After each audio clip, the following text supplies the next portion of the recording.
Shadows in the Smoke is intended for mature audiences and may contain material that some people find disturbing. Please see the episode description for content warnings and listen with care.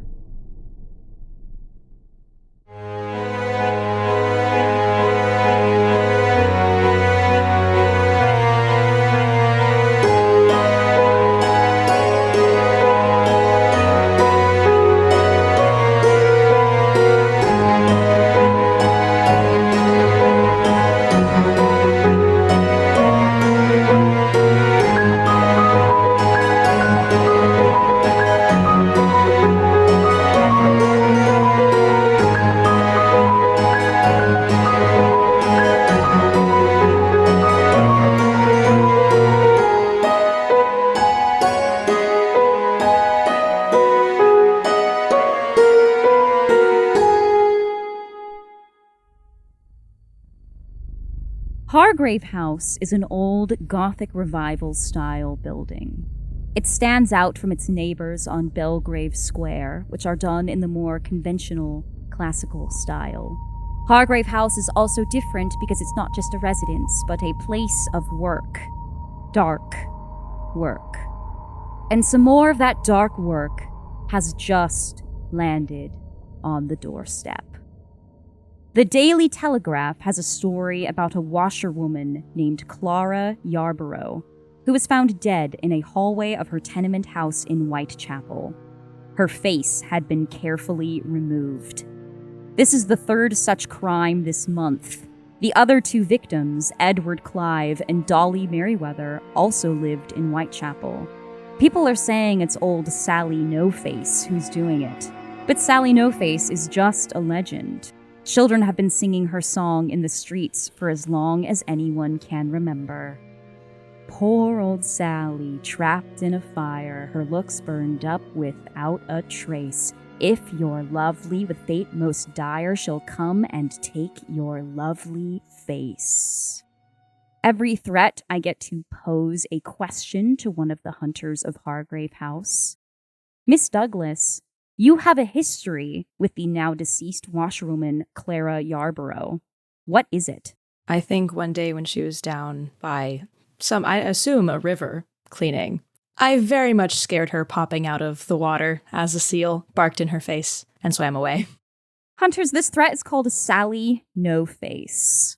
Whenever I introduce a threat, I also tell you some questions that are associated with that threat. Sally No-Face has 3 questions associated with her. Answering any of them will allow you to resolve the threat. It's kind of a choose-your-own-adventure as to how you would like to go about it. So the very first question is, where is the killer hiding? And that is a complexity 4. And we resolve the threat by infiltrating the killer's lair, then capturing or destroying them. The next question is, how is the killer choosing their victims? That is a complexity 6. And you resolve the threat by luring the killer to you, and then capturing or destroying them. And finally, the question, what is the true identity of the killer, and what drove them to this madness? Which is a complexity 8. And you resolve the threat by empathizing with the killer, and then bringing them in peacefully. What complexity means is, when it comes time to trying to answer those questions, like let's say, for instance, we're trying to answer the first one, the complexity 4 question of where is the killer hiding. We've gathered up enough clues to our satisfaction. We have built a narrative that we all agree on, and it's time to roll dice.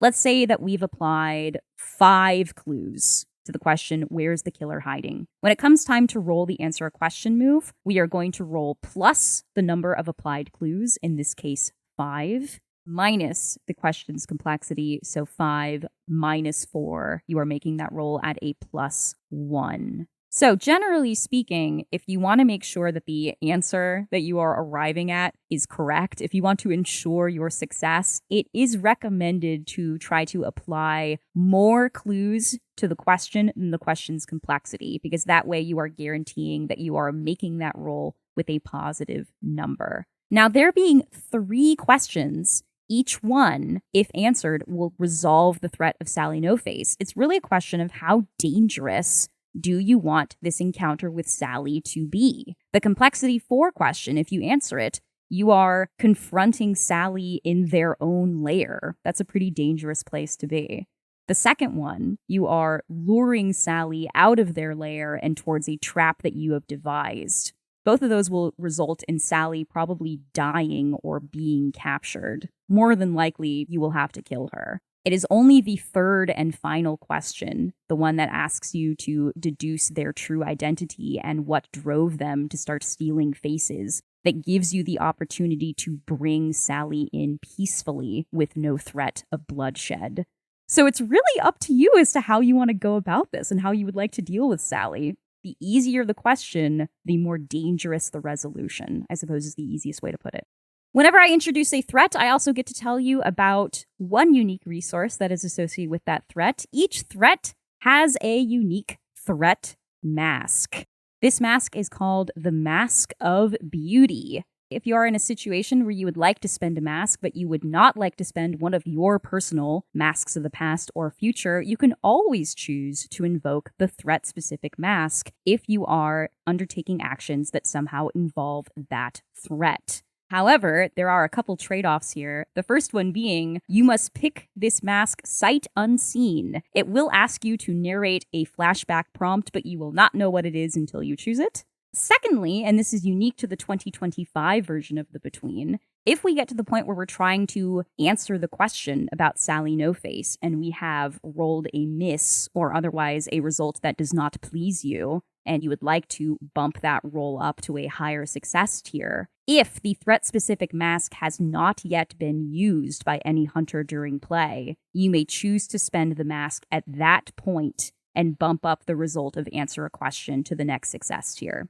This is a pretty major thing because otherwise the only way to bump up the result of an answer the question move is for everybody at the table to choose to spend a mask of the past. Whoa. So if you have managed to hold on to your threat mask until that point, you are spending one mask instead of 4. And now the day phase is yours, hunters. The day phase is the phase of play that is really in your hands. You tell me what it is you would like to do about London, whether that is investigating the current threat, whether that's having roleplay scenes with your fellow hunters, or perhaps undertaking scenes that pursue and answer one of your dawn questions, and I will draft up some scenes for you. The day phase, generally speaking, should feel pretty unhurried, pretty languid, relatively safe, at least compared to the night phase. But before we all get into that, I think the very first thing that I would like to do, if you're all amenable to it, is I would love a little group scene in Hargrave House between our 4 resident hunters, mayhaps over breakfast. Mayhaps we have just received the Daily Telegraph telling the story about Clara Yarborough, a woman that Miss Douglas remembers. I do believe Maisie Douglas is running through this house holding a telegram going, I know her! That's all well and good there, Douglas. It doesn't have to be a loud announcement. People die every day here, Douglas. Nothing to shout about. We'll get to it in due time. Please tell me that somebody's made coffee in this godforsaken manor. Mr. John, I've got a pot going for you in the kitchen. It's the best coffee from South Africa that I can find. Much obliged, Miss Thanero. Happy to share, sir. Once I have a cup properly coursing through my veins, Miss Douglas, I'd be more than happy to hear about your friend and her untimely demise. Lord knows it probably concerns us. Everything around here seems to. Well, I should hope so. I mean, her entire face is gone. Well, that's new. At this point, all the commotion and whatnot has finally roused Rabbit from his sleep, and he enters the kitchen bleary-eyed, shaking off last night's excesses. Rabbit! What's going on then? There's a dead woman! There's also coffee. Take your pick. A dead woman. I saw her. She's this washerwoman. I used to know her. Well, know her is kind of an exaggerated way of saying it. I barked in her face one time when I was down by the river and she was cleaning her clothes. But yeah, she died. Her face was gone. Correct me if I'm wrong, but I seem to remember news coming up about some other missing faces. Yes, what were their names? Merriweather, I remember. Like that explorer done made his way all the way to the Pacific at the behest of Thomas Jefferson. Come to think, where was this one turn up? You said she lives down by the river? Yeah, I know her. I mean, I don't know her, but I know she lives down by Whitechapel. I think that's where all the other ones were found too. I think you're right about that. Well, 3 in one place would suggest that there's a common threat there in the area. Maisie, my love, can I see the paper, please? Absolutely. Whitechapel's a rough neighborhood, isn't it? Well, this says that she was found in a tenement house. What are those? A lodging where you can fit a lot of people who are down on their luck. Ain't nobody around Whitechapel's got too much money to throw around. So like this house? Oh dear, not like this house. Something tells me she weren't in the same business we were, this washerwoman friend of yours. Most of the folks around there earn their living at night. So like when they're sleeping? Yes, my little dove, yes. That's exactly what it is. Mr. John, please keep your evening proclivities to yourself. I'm not saying anything the girl ain't gonna learn someday for her darn self. All I mean to note is that I've been to Whitechapel, and I know a couple of the neighbors around there. I can ask if anybody's seen anything interesting pre-missing faces. I've done a bit of business down in Whitechapel myself. I could probably lend an hand with that. Seeing as you and I both know a thing or two about late nights, Rabbit, I think it's sensible we ask the locals around. I was thinking I could go down to the river maybe later tonight, when there's fewer people around and I can go for a swim. Would we know when you go for a swim the kind of body in which you are doing that? Is that something that you let us all in on? I feel like, given the fact that in Ms. Douglas's flavor text, it is said that Hargrave House is harboring her as she is fixing her pelt, you are aware of Ms. Douglas's selkie nature. However, I will say Hargrave House is unaware of what sort of creature you turned into, Mr. John. Seems a sensible point of order there, Miss Douglas. You can navigate ways that we wouldn't otherwise be unable to. I will be around that area myself tonight, Maisie, so I would be happy to accompany you. There's some sort of fancy gala happening in Whitechapel whose invitation failed to make it down to my quarters. Of course, Mr. John, you know that my celebrations are always the best. One of these days I'll have to see one for myself. Someday, Mr. John, someday. I don't know that these are particularly up your alley. High society ain't never been too kind to me. I don't see why I should be too kind to high society. Well, I think that you should go and check out the area and see if you can get any information about our 3 victims. Sounds like my kind of work. All right, hunters. So, where is it you would like to go today? I think heading to the scene of the crime sounds up my alley. Whitechapel by day sounds a lot more appealing than Whitechapel by night. I think I'll be joining Mr. John on that. I'm familiar with the area. Whitechapel is a place where I've probably done my odd work before. What about the ladies here, Miss Douglas and Miss Thanero? Well, I don't plan on going until nighttime when I can take advantage of my moonlight upon the waves. So I'm happy to tag along anywhere you'd like to go, Miss Thanero. Well, I typically do a little bit of shopping in the early part of the day. So I think that that's what I'm going to do. If we're going to do our work at night, and I definitely need something to wear this evening, I think I'm going to go to the shops. I love this. The gentleman going off to one of the most dangerous locations in London, and the ladies are going shopping. Fantastic. You said we could go anywhere. I did. And I'm very pleased. All right, I would like to head to Whitechapel. I mean, I wouldn't like to head to Whitechapel. Nobody would. Whitechapel's a little frightening, but let's go to Whitechapel. Mr. John and Mr. Lloyd, you make your way to the Whitechapel tenement house.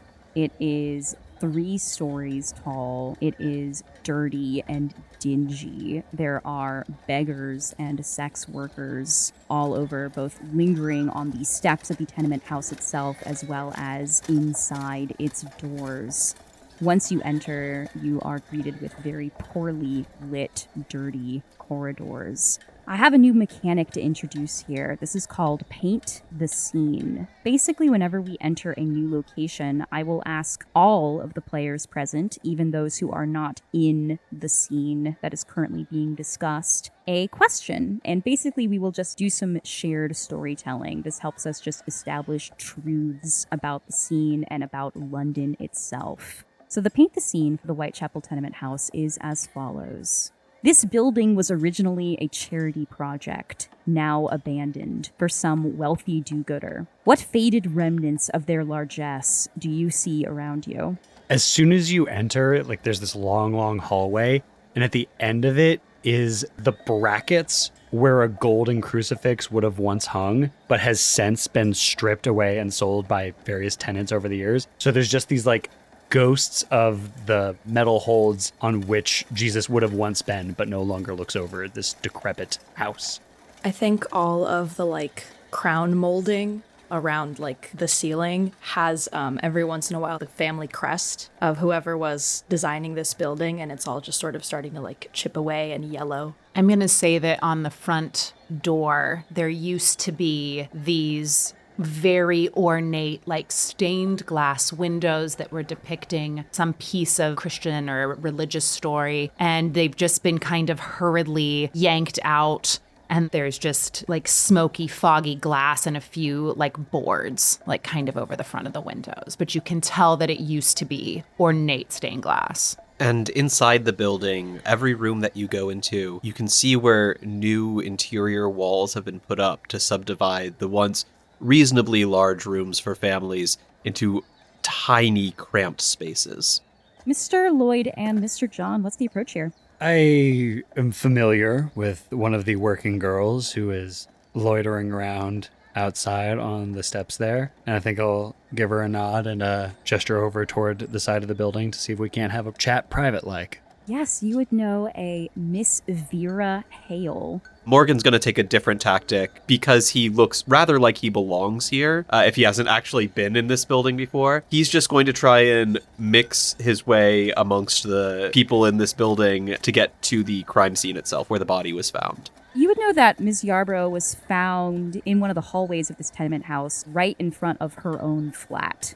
Mr. John, you have caught the notice of one Vera Hale. Today she is wearing a somewhat ratty velvet gown. She has far too much rouge on her face and smells overwhelmingly of cheap liquor. Morning, Vera. So you've been hitting it a little bit late? Just clocking in or clocking out? Mr. John, you know that my door is always open. I do wonder how you do it, girl.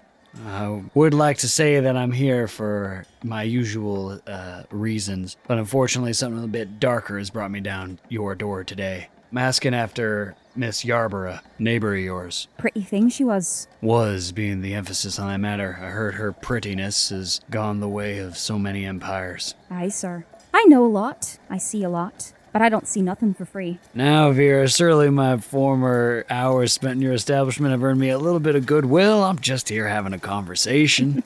Mr. John, I believe you already paid for your goodwill. Now I need you to pay for information. Understandable, but I don't know what mutton pokers might be poking around. Come around with me to the back side of the building. I don't want anyone seeing me paying you in broad daylight. She extends a hand to you, rather ladylike.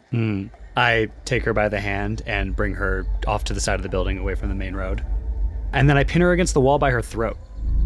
Now listen here, unless you want your pretty face to be winding up in the same place as Clara Yarborough's, I suggest you start telling me what it is you know about her. All right, this sounds like an information move. Oh my god. I got so scared. Listen. I was not expecting that. He's doing their Dawn question. No, I know that's exactly what it is. Let's go ahead and read the information move. When you search for a clue, conduct research, or otherwise gather information, I think we're hitting mostly the third one right there. Yeah, I'm gathering. Describe how you're doing so and roll with an appropriate ability. On a hit, you find a clue. The keeper will tell you what it is. On a 7 to 9, there's a complication, either with the clue itself or a complication you encounter while searching. The keeper will tell you what the complication is. And on a 12 plus, you also find a mastermind clue. I would say this is an information move with vitality. Hooray. 2 and 6 is 8 plus 2 brings me to 10. Inside of the tenement house, Mr. Lloyd, you are climbing the stairs towards the flat where Clara Yarborough recently lived. The door is ever so slightly ajar, should you choose to enter. You said the body was found in the hallway outside the door, correct? I did, yes. Is there any blood, any evidence that there was a body here a few hours ago? I would say that there has been some attempt to clean, but a keen eye, especially one that is as touched as yours is, could be able to find something here. In that case, I think I'm going to take a dagger out of some hidden place on Rabbit's costume and dig it a little bit into the wooden floors of the tenement where maybe some blood soaked into the timbers and get a piece of that wood out, which Rabbit will then use as the focus of a spell. Mr. Lloyd, it sounds like you are trying to perform a rite of salt and smoke. Now, I do need you to do a blood sacrifice. The entities require an offering. Rabbit takes a small pouch that has a little bit of salt in it, makes a circle on the ground. Rabbit will place the splinter in the middle of that circle of salt, take his dagger and puncture his own finger, squeezing a few drops of blood into the middle of it, as he then closes not his eyes, but the focus of his eyes so he can see the dark things on the periphery, and tries to see the moment where Clara Yarborough's body was laid here. Go ahead and roll 2d6 plus sensitivity. Oof, that is a 5. We will resolve that momentarily. I'd like to go somewhere a little nicer, if you please. I'd like to go to a very well-appointed street in London that is lined with all manner of little shops. We see women walking with servants in fine livery behind them, carrying bags or loading packages into very finely appointed carriages. And we focus on 2 ladies walking on this street, Miss Thanero and Miss Douglas, heading to Vittorio Clemenza's shop. He makes very couture garments. He is one of the finest modistes in London. So I think initially I see Ina just taking a very, again, I love that word, languid, like just slow, like just kind of looking around, taking it in, extremely comfortable in this part of town. Like, she's known, people know her. She's obviously extremely wealthy. Any shop owner would be lucky to have her come in. So yeah, I think I'm just kind of walking and deciding, looking in some of the shop windows and trying to figure out what shop do I want to go to, even though I know I'm going to go see Victorio. I would be beside myself if I did not ask in this moment, Ms. Thanero, what are you wearing? Ina is wearing this very like masculine leaning, but with feminine accents kind of suit. It's a really dark, luscious, like expensive crushed blue velvet. It's got a little bustle in the back to just give it some like flow as she's kind of walking. If there's a breeze, it kind of drifts out a little bit behind her. Some very expensive leather loafers with gold shields on the tops of them. And absolutely, completely unbefitting of a woman in this time, but absolutely befitting for Ina, a large black top hat with an olive branch kind of popping off of it, like in the style of a feather, but it's an olive branch, a gold shield that matches the one on her shoes, and the same deep blue ribbon like wrapped around. And it's incredibly avant-garde, but it's so regal and it fits so well on her that no one questions it. No one even bats an eye other than in appreciation. Ms. Douglas, what about you? Miss Douglas is traipsing along beside Miss Thanero, wearing no shoes at all. Just sort of flouncing about, like darting here and there, looking at everything with amusement and curiosity and general expression of emotion that is way out of place here. She's having the time of her life. And I don't think Ina is bothered by this in the slightest. I think for Ina, she looks at Maisie as obviously something to be protected and cared for and cherished, and like this absolute delight that she is experiencing. I believe that it absolutely brings Ina a shred of joy that she doesn't always feel that often anymore. Ms. Douglas and Miss Thanero, you find your way to Vittorio Clemenza's modiste. We see reams of fabric lining the wall, only the most sumptuous and expensive of fabric. Miss Thanero, you would know that he works with only the finest of materials. We see enormous vases all around this well-appointed space filled with beautiful, vibrant flowers. We see finished gowns on mannequins, both in the store window as well as all about this modiste, as Mr. Clemenza and his assistants are going about pinning and adjusting and arranging and draping just so. I have to paint the scene here. What lies are people telling themselves in this place? There's a young woman standing there with her mother in front of a mirror telling themselves that the baby bump is not visible. There is a minor Contessa smoothing out the finest silks just brought over from India and reassuring herself that the empire will last forever. There's a man there buying a very expensive gown for his wife, telling himself that this will fix all their problems. I envision this man standing in a corner. He's sweaty and nervous, and he's trying to convince himself that he belongs here, and a suit from this tailor will elevate his status and change everything for him. Ms. Thanero, upon your arrival, you immediately catch the notice of, well, everyone in this shop, but most specifically, the eyes of Vittorio Clemenza. This is a middle-aged man. He is balding a little bit. He is wearing a pristine and pressed white shirt. He has very soft, supple hands with very long, pale fingers, and his eyes light up at your presence, and he immediately, grandly sweeps across the floor of this modiste and gently kisses the air near your cheek on both sides. Victorio, my darling, how are you? Miss Thanero, it is an honor as always to have you in the shop. Thank you, my love. It does seem, though, a little crowded in here today. Ina's gonna reach into, the pocket of this suit jacket that she's got and pull out a not small handful of banknotes and just kind of, holds them in front of her, just very leisurely, waving them around. It does seem like there are just so many people in here. Are you too busy for me today? Never too busy, Miss Thanero, and with those light, quick fingers, he gently snatches the pile of banknotes out of your hand. With the other hand, he motions over some of his assistants and whispers some very curt little sentences into their ear. This flock of assistants sweeps about the modiste and very quietly and graciously starts doing all the "pardon us, excuse us, we must close, it is time for us to lunch," and escorts all of the other customers out of the modiste, leaving only you, Miss Douglas, and a waiting staff. Oh, thank you. That feels so much better.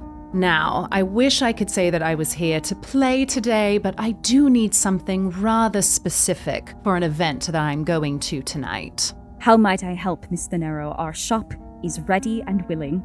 So I think at this point, Ina kind of starts meandering around, touching the fabric, looking at things.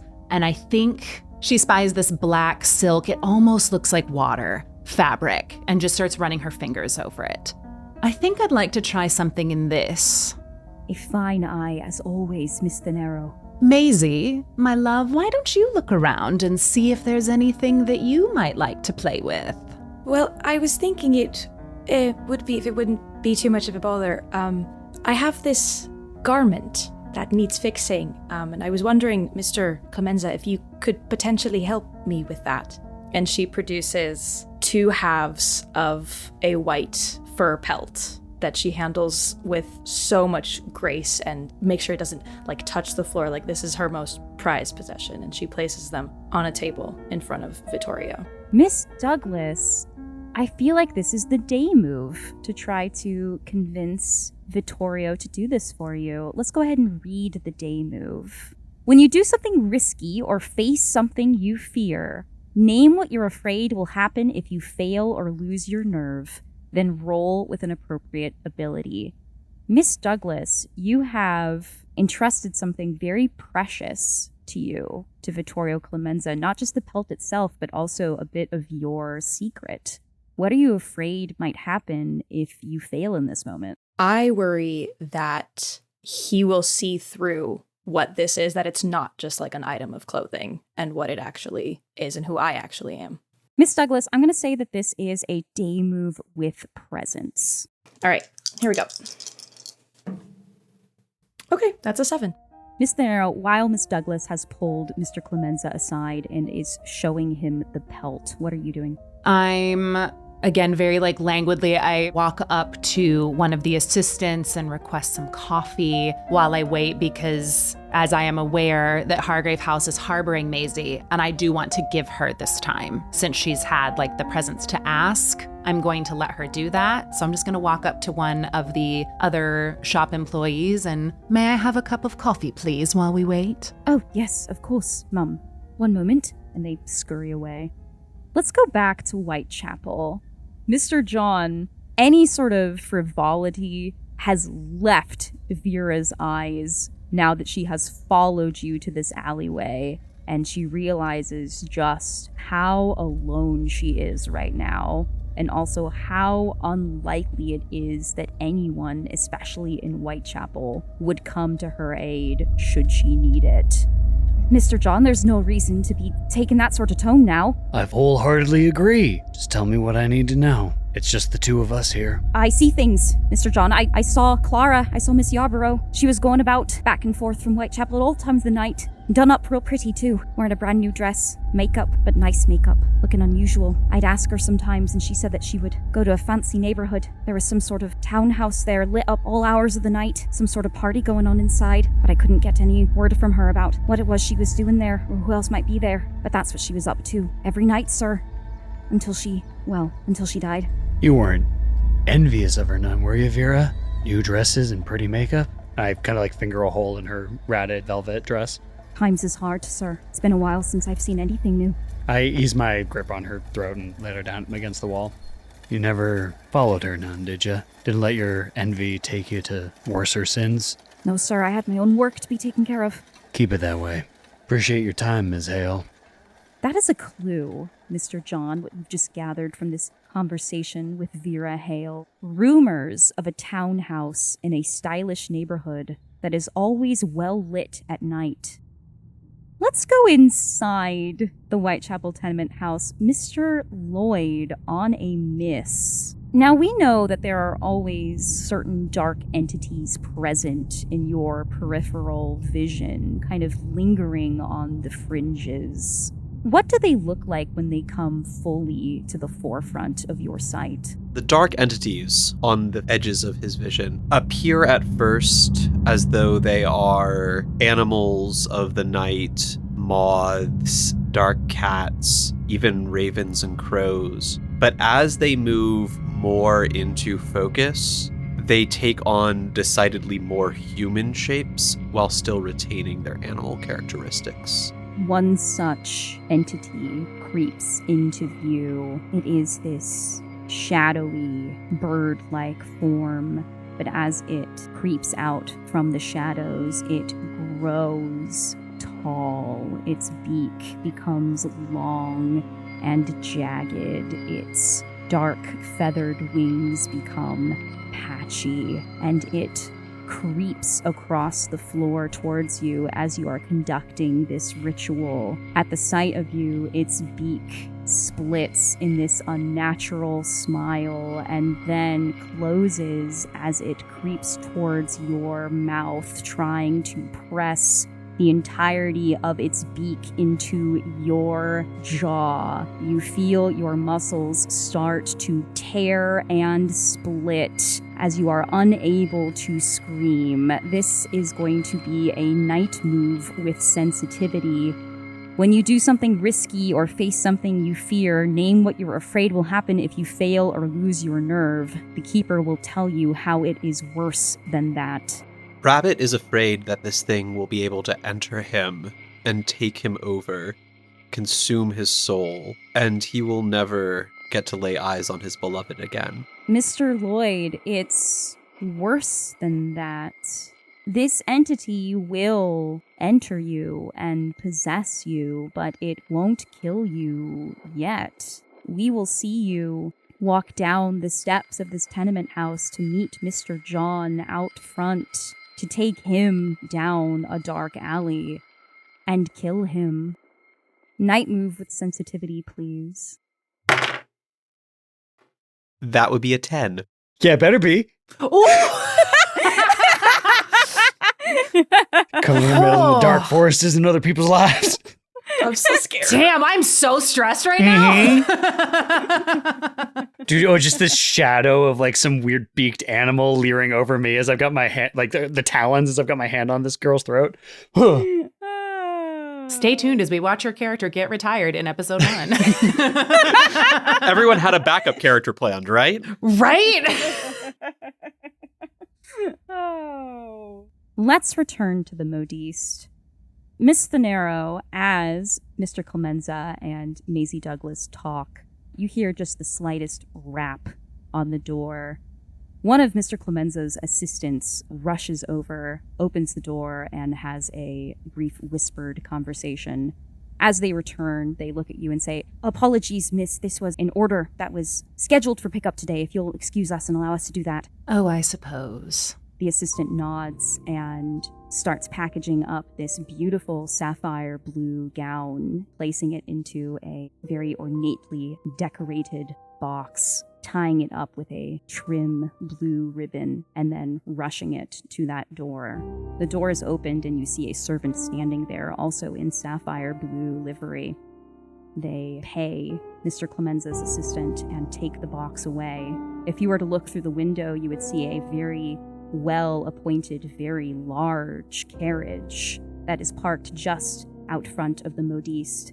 And sitting in that carriage, framed on either side by beautiful velvet sapphire blue curtains, is a woman, a middle-aged black woman. She looks to be in her mid-40s. She is dressed in a very fine sapphire blue silk gown. Her hair is neatly pinned atop her head, her face framed with black curls.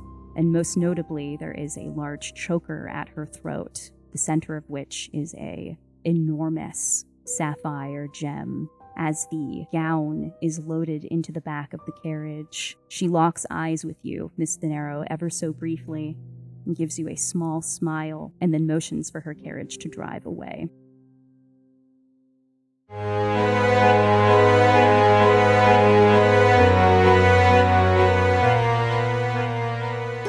Shadows in the Smoke is a Kitten Marlowe production.